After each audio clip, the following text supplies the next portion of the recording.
Hey baddies, right here back with another YouTube video.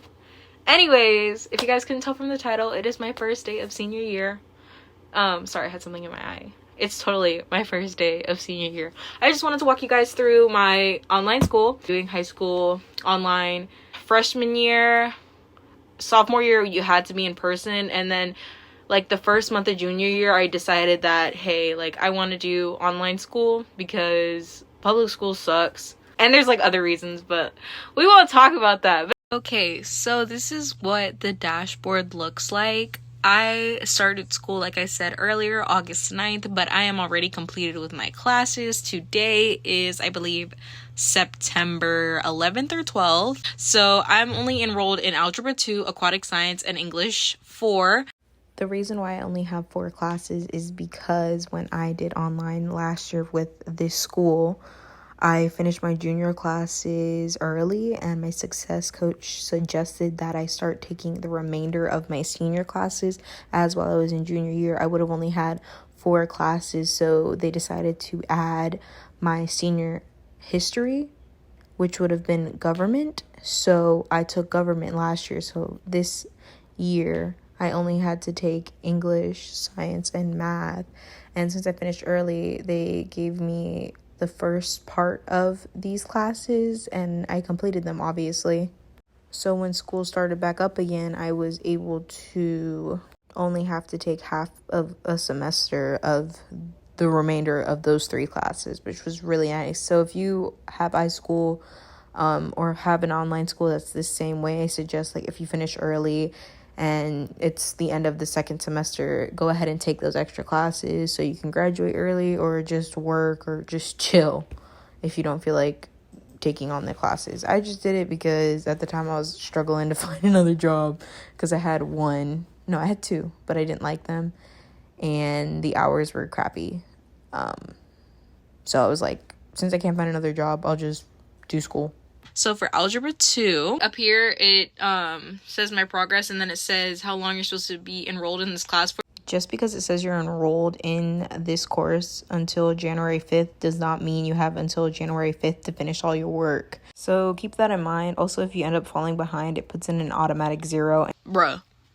Alright, so Unit 1 objective, the one up here, that's not required. You can just mark that as complete. It basically tells you what you're going to be doing for the entire unit. So what I recommend is doing 3 lessons and a quiz every single day for each class, and then after you finish doing all 4 for each class, go back to the class that you did first, or however order you want to do it, and continue doing those 4 assignments until it's 4 o'clock or you have work or whatever you need to do for the rest of the day.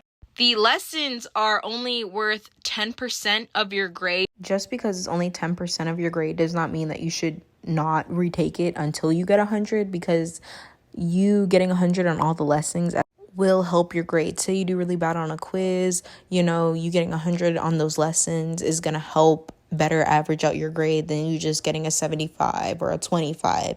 Like, it really helps to get 100. And the really cool thing about it is that with the lessons, it shows you the ones you got wrong, and then you can just have a tab open and look at what you got wrong, put in the right answer. But the one thing that it won't show you is whenever it has a drop-down menu, it will not show you what the correct answer was for the drop-down. You literally will have to keep taking it over and over again, putting in the different answers and until you get the right answer, because it's not going to tell you.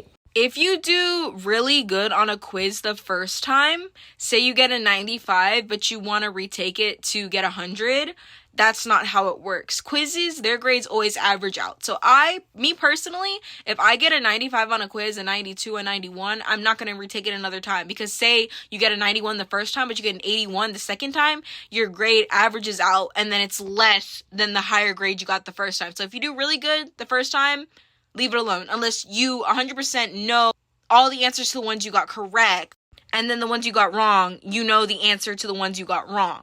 Unlike the lessons, quizzes do not tell you the correct answers to the ones you got wrong, and the ones you got right, it doesn't tell you or show you the one you clicked on. It'll just say 100% at the bottom instead of 0 or half of it. A lot of classes, the questions that are on the lessons are on the quiz. So why not use that so you can get a higher grade on the quiz You know what I'm saying? Like, do that. That really helps. Like, I wish I would have known about that earlier. Also, the answers, there's a lot of answers to your quizzes and your lessons, like the drop-down ones where you have to do, like, vocabulary. The answers will be on Quizlet or Brainly sometimes, so use that to your advantage. Also, whenever it has, like, the vocabulary on a quiz, you can go back to the lesson, scroll all the way up to the top, and then you can transfer the vocabulary over to your quiz so you can pass that, since the vocabulary can really make or break your quiz grade. Anyways, yeah, this is the end of my senior year. I mean, well, it is the end of my senior year. Woo! But anyways, yeah, bye, loves.